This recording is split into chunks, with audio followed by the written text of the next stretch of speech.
வணக்கம். மீண்டும் மணிப்பேச்சில் உங்களெல்லாம் சந்திப்பதில் எனக்கு மிக்க மகிழ்ச்சி. வணக்கம். இன்னைக்கு சனிக்கிழமை. உங்க கேள்விக்கெல்லாம் பதில் சொல்றதுக்கு நான் ரெடி ஆயிட்டேன். நான் சிங்கப்பூர்ல இருக்கேன். வினோத் வந்து ஹாப்பியா ஸ்டூடியோல உட்காந்துட்டு இருக்கான். அடுத்த வாரம் நானும் வந்துடுவேன். எஸ் மார்க்கெட் என்னை பொறுத்த வரைக்கும் ரொம்ப ஃபிளாட்டா இருந்தது, ரொம்ப மேலேயும் கீழியும் போல. மேபி மார்ஜினலி அப் க்ளோஸ் ஆயிடுச்சு, ஏன்னா நியூ ரெக்கார்டுன்னு சொல்றாங்க. ஆனா The ஃபார்மா ஸ்டாக் highlight போட்டு அடிச்சாங்கல்ல, ஃபார்மா ETF போட்டு அடிச்சாங்கல்ல ஒரு நாளைக்கு. ஒரு நாளைக்கு அடிச்சாங்க. பட் என்னோட ஃபார்மா பெருசா ஒன்றும் அடிபடலை. பட் எனக்கு வந்து டாக்டர் ரெட்டியை கன்சிடர் பண்றதுக்கு ஒரு சான்ஸ் கிடைச்சது. நாட்கோவை கொஞ்சம் கன்சிடர் பண்ணேன். பட் அதெல்லாம் விழுந்தா ஆட்டோமேட்டிக்கா நம்ம வாங்கி போட்டுக்க வேண்டியதான். இன்னும் ரெக்கார்ட் டேட் அனௌன்ஸ் பண்ணல. டாடா மோட்டர் டிவிஆர் வந்து எஸ்டிங்விஷ் ஆயிடுச்சு. எல்லா போர்ட்ஃபோலியும் டப்புன்னு குறைஞ்சிருக்கும்னு பார்த்துருப்பாங்க, பயம் வந்திருக்கும். டாடா மோட்டார் 0 ஆயிருக்கு. 15 days later Tata motor share கிடைக்கும் டிவிஆர் போய்.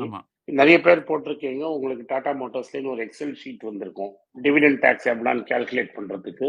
அந்த எக்ஸல் ஷீட் வரலன்னா டாடா மோட்டார்ஸ் மெயில் பண்ணீங்கன்னா அந்த எக்ஸல் ஷீட் வந்திருக்கும்.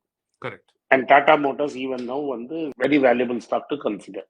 நீங்களும் நம்ம ஒரு அசிஸ்டன்ட்டும் ஒரு வீடியோ போட்டீங்க, நான் பார்த்தேன். அந்த வீடியோவை பாருங்க, கீழே லிங்க் தரேன். டாடா மோட்டார்ஸ்குள்ள என்னெல்லாம் கம்பெனி இருக்குன்னு அந்த வீடியோ சொல்லும்.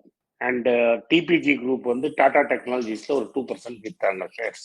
இதுதான் இந்த ஹைலைட்ஸ் இந்த வாரத்துல. கரெக்ட். சரி, now we'll dive into questions. நம்ம Balaji வாதியார் கேட்டிருக்கார், US hike interest rate 200%, இந்தியால we hike 20-30%. if US cuts their interest rate, இந்தியால வந்து interest rate reduce பண்ணுவோமா to match that rate? இமீடியட்டா ரெடியூஸ் பண்ண மாட்டாங்க. ஆல்ரெடி நம்ம ரிசர்வ் பேங்க் மேல ரொம்ப ப்ரெஷர் இருக்கு, தட் இஸ் ரேட்டை குறைக்கணும்னு. குறைச்சாங்கன்னா இப்போ already food prices at an all time high. And ஒரு வாட்டி இன்ஃபிளேஷன் குறைச்சது வந்து ஒரு ஸ்டாட்டிஸ்டிக்கல் நம்பர். ஸோ செப்டம்பர்ல அவங்க ரேட் கட் பண்ணா நம்ம ஃபாலோ பண்ணக்கூடாது.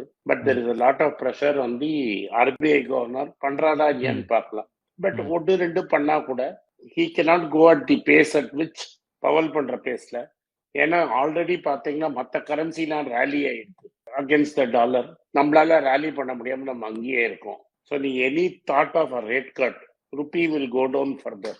தட் மீன்ஸ் ருப்பியோட வேல்யூ குறையும், தங்கம் வேல்யூ ஏறும், பெட்ரோல் வேல்யூ ஏறும். ஸோ விலைவாசி திரும்பி ஏறும். அதனால ரொம்ப குறைக்க முடியாது. அது மாதிரி இப்போ ருப்பி வந்து கம்மி ஆச்சுன்னா எஃப்ஐஎஸ் வந்து பணம் வெளில இன்னும் எடுப்பாங்களா? டெஃபினட்டா எடுப்பாங்க. ஏன்னா அவன் எடுக்கிறது வேல்யூவேஷன்ஸ்னால.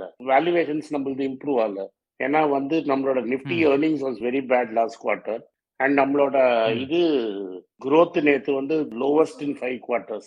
ஸோ அது வந்து என்னன்னா அந்த போஸ்ட் பேண்டமிக் ஒரு ஜம்ப் கிடைச்சது இல்ல, அது வந்து குறைஞ்சிருச்சு. What bounced up after Covid started to decline again. So அதனால வந்து இதுல ப்ரெஷர் வந்து ரொம்ப ஜாஸ்தியா இருக்கும். இமிடியேட் ரேட் கட் வராது, ஆர்பிஐ பண்ணக்கூடாது. பட் ப்ரெஷர் எப்படி இருக்கும்னு தெரியாது. ஓகே. அடுத்த கேள்வி தீபக் கேக்குறார், sir tax implication Tata motors DVR கன்வர்ஷன்ல கொஞ்சம் எக்ஸ்பிளைன் பண்ணுங்க, வாட் இஸ் திஸ் அப்படின்னு கேக்குறாங்க. அதுக்கு வந்து நீ தனியா ஒரு வீடியோ பண்ணு. பட் இதுல வந்து என்னன்னா 2 டாக்ஸ் இருக்கு. ஒன்னு டிவிடெண்ட் டாக்ஸ். ஏன்னா வந்து இந்த டிவிஆர் மாத்துறதுக்கு புக்கோட P&L அக்கௌண்ட்டை யூஸ் பண்ணியிருக்காங்க. தே ஹவ் நாட் யூஸ்ட் இது கொடுக்கல, எது எக்ஸ்ட்ரா ஷேர்ஸை கிரெடிட் பண்ணல, ப்ராஃபிட்ஸை தான் ஸ்டாக்கா மாத்திருக்காங்க. ஸோ அந்த ஸ்டாக்கை கொடுக்கறச்ச உங்களுக்கு டிவிடெண்ட் கொடுத்த மாதிரி கணக்கு வரும். ஸோ அதுக்கு ஒரு டிவிடெண்ட் டேக்ஸ்.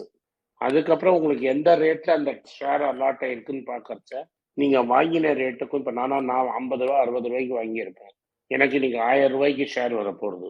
ஸோ அந்த கேப்புக்கு வந்து I have to pay long term capital gains. So 2 விதமான டேக்ஸ் வரும்.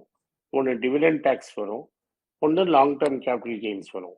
நான் சிங்கப்பூர்ல உட்காந்து அதை கால்குலேட் பண்ணி உங்களுக்கு காட்ட முடியாது. ஒரு டேப்லர் காலம் மாதிரி போட்டு அதை எக்ஸ்பிளைன் பண்ணிட்டு ஒரு நாளைக்கு பண்ணிடுறேன். அப்புறம் ராஜ்குமார் கோவிந்தராஜன் கேட்கிறார், ஹோண்டா ஷேர்ஸ் ஜப்பானீஸ் மார்க்கெட்ல எப்படி வாங்குது?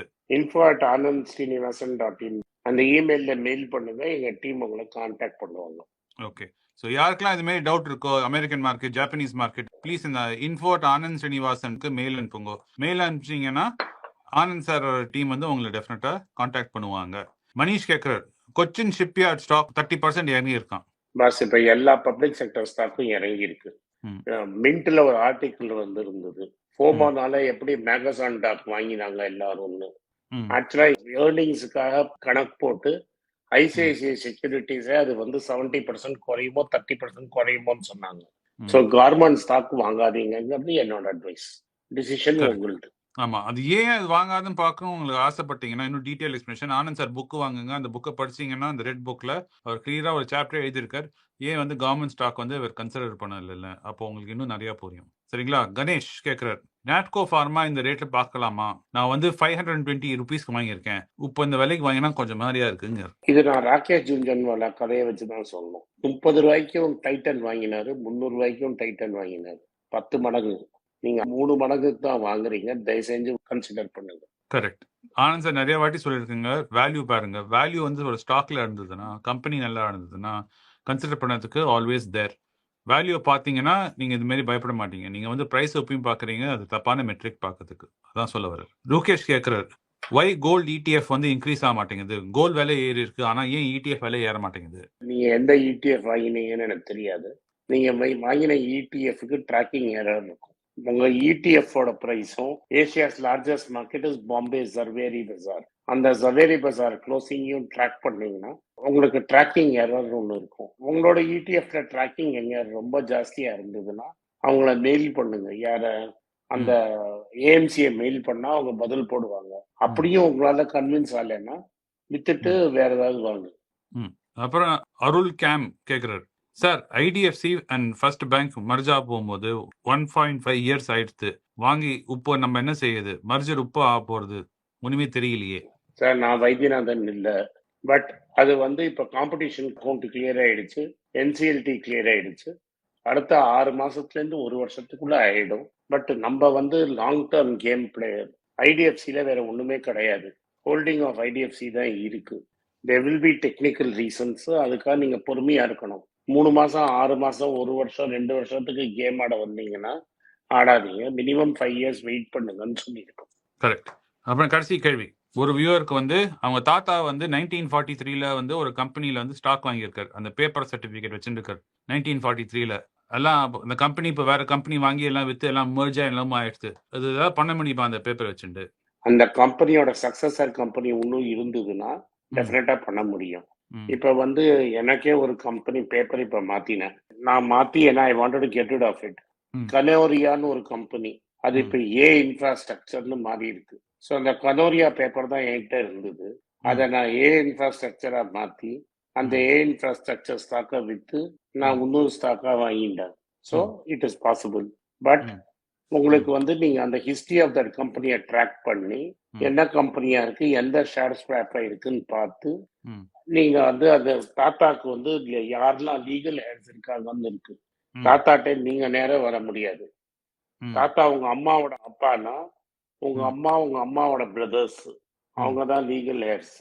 அப்பா சைடுனா அப்பா பிரதர்ஸ் சிஸ்டர்ஸ்லாம் தான் லீகல் ஹேர்ஸ். அந்த லீகல் ஹேர்ஸ் சர்டிபிகேட்டை வச்சு நீங்க ரெஜிஸ்ட்ரார்ட்ட எழுதி, இப்போ அப்பா வந்து நம்ம கேஸ்ல அப்பா இறந்து போனப்புறம் அம்மா இறந்து போனப்புறம் நீயும் ராதாவும் எனக்கு அஃபிடவிட் கொடுத்தீங்க. நான் அஃபிடவிட் வாங்கி ஸ்டாக்கெல்லாம் என் பேர்ல மாத்தி அதுக்கப்புறம் நம்ம செட்டில் பண்ணோம். அதே மாதிரி உங்க லீகல் ஹேர்ஸ்ல ஒருத்தரை வந்து நீங்க அஃபிடவிட் போட்டு இவரை நாமினி பண்ணீங்கன்னா 5 லட்ச ரூபாய்க்கு கீழே இருந்ததுன்னா RTA பண்ணிடுவான். 5 லட்ச ரூபாய்க்கு மேல இருந்ததுன்னா நீங்க கோர்ட்ல போய் சக்சஷன் ஆர்டர் வாங்கணும். அது 3 மாசம் ஆகும். சக்சஷன் ஆர்டர் வாங்கிட்டீங்கன்னா உங்களுக்கு இந்த ஆர்டர் கொடுப்பாங்க கோர்ட்டு, அதை வச்சு மாத்தி டிமேட் பண்ணி வித்துக்கலாம். அவ்வளவுதான். கரெக்ட்.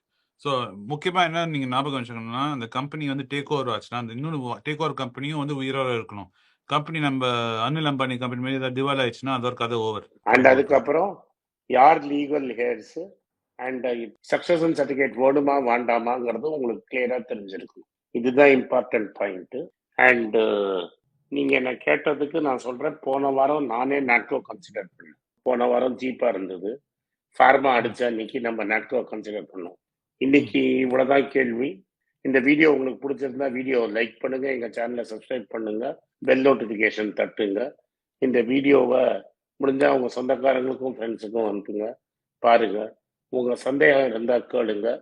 சூஸ் பண்றது ஆல்பின், பதில் சொல்றது நாங்க. நன்றி, வணக்கம். மணி பேஜுக்கு தனியாக ஒரு ஃபேஸ்புக் பேஜ் போட்டிருக்கோம். இதுலேயும் நாங்கள் கண்டென்ட் ஷேர் பண்ணுறோம். இதில் கண்டென்ட்டை ஃபாலோ பண்ணுறவங்க உங்களுக்கு ரெகுலராக நோட்டிஃபிகேஷன் ஒன்றா மணி பேஜுங்கிற ஃபேஸ்புக் பேஜுக்கு லைக் பண்ணுங்கள், ஃபாலோ பண்ணுங்கள். அப்போ தான் ரெகுலராக உங்களுக்கு நோட்டிஃபிகேஷன் வரும். நன்றி, வணக்கம்.